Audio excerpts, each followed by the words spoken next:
Au niveau des personnages qu'on peut trouver, bah, c'est suivant les histoires en fait. Hein. Très souvent, c'est c'est des histoires qui peuvent être prises à partir de romans, de séries télé, de séries cinéma, et même d'histoires qui viennent du jeu de rôle sur plateau. Voilà, ça peut venir de n'importe où, ça peut être des histoires même écrites sur mesure. Et donc, bon, il y a toute une panoplie de personnages possibles. Alors évidemment, les guerriers, les officiers, les soldats, tout ça. Mais il y a d'autres choses. Il peut y avoir des explorateurs, il peut y avoir des espions, il peut y avoir des rôles de diplomates, il peut y avoir des personnages médicaux. Parce qu'évidemment, qui dit baston dit blessure, etc. Donc il y a toujours des chirurgiens, des médecins, etc. qui s'occupent à réparer les dégâts, voilà, à redonner des points de vie, comme on dit, voilà. Y a aussi bon, tout ce qui est négociation, les marchandes, et puis tout ce qui est sorcellerie, les pouvoirs occultes, etc. Donc il y a quand même pas mal des personnages possibles. Évidemment, tout dépend du contexte. Hein. Si on fait un jeu de rôle post-apocalyptique, hein, donc on se retrouve dans une cave, dans un lieu en ruine, etc. Et le seul but, c'est de survivre. Il existe une fédération française qui s'appelle la FEDGN, hein, qu'on peut retrouver sur Internet, où il y a un agenda justement des jeux de rôle, sachant qu'il faut s'y prendre très très très longtemps à l'avance. Hein.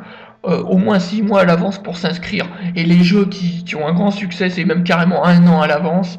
Et voire même parfois en s'inscrivant 1 an à l'avance, on n'a pas forcément une place parce que les anciens joueurs qui ont participé sont parfois prioritaires. Voilà, donc on n'a pas toujours la place qu'on veut. Hein.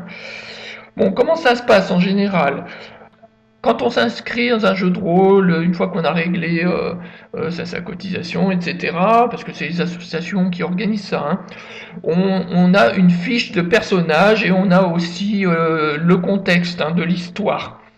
Alors, c'est plus ou moins fourni, ça peut être très très fourni. On peut avoir sur des dizaines de pages l'histoire qui est racontée, alors avec l'univers comme on dit, hein, c'est-à-dire qu'est-ce qui s'est passé, qu'est-ce qui va se passer pendant le jeu, et puis quels sont les objectifs généraux, voilà, ça peut être très très très compliqué. Ça peut être aussi une reprise, du genre si on prend un jeu de rôle Harry Potter, ça existe, hein. Bah donc c'est mieux d'avoir lu tous les épisodes d'avant, etc.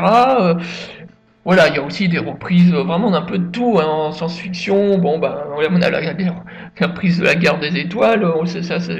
Donc, oui, comme je disais, on reçoit une fiche de personnage. Dessus, on a un peu les caractéristiques du personnage. Bon, ses défauts, ses qualités, qu'est-ce qu'il fait, ses objectifs dans le jeu. On a quand même une certaine direction. On peut aussi créer sa fiche de personnage. Il y a des jeux qui l'autorisent, voilà, ou alors demander un certain type de caractère sur ce personnage, de caractéristiques aussi. Hein. Le personnage n'est pas forcément figé au départ. Hein. Il y a aussi toutes les histoires de pouvoir, ce dont il est capable, la force qu'il a, bon, quand il est amené à se battre, donc avec un système de nombre de points, bon, qui peut être assez compliqué quand il y a des bastons. Alors, en utilisant telle arme, alors on peut avoir tant de points, on peut en perdre tant. Enfin bon, bref, c'est un peu compliqué. Moi, c'est ce côté, ça m'intéresse jamais vraiment. Donc je laisse ça de côté. Oui, de l'argent, bon, avec une monnaie bon inventée, qui peut être représentée par des jetons, voire même vraiment des vraies pièces, enfin des choses qui sont bien mises en place. Le côté décor aussi, bon, bah, suivant le jeu, il est plus ou moins élaboré. Il y a des jeux qui sont extrêmement bien faits, enfin, qui non seulement bah, le lieu est déjà très approprié, et puis il peut y avoir beaucoup de décors. Alors les costumes aussi sont très importants. Et ben, il faut aussi préparer son costume avant de jouer, hein, évidemment, pour être crédible, pour correspondre au personnage.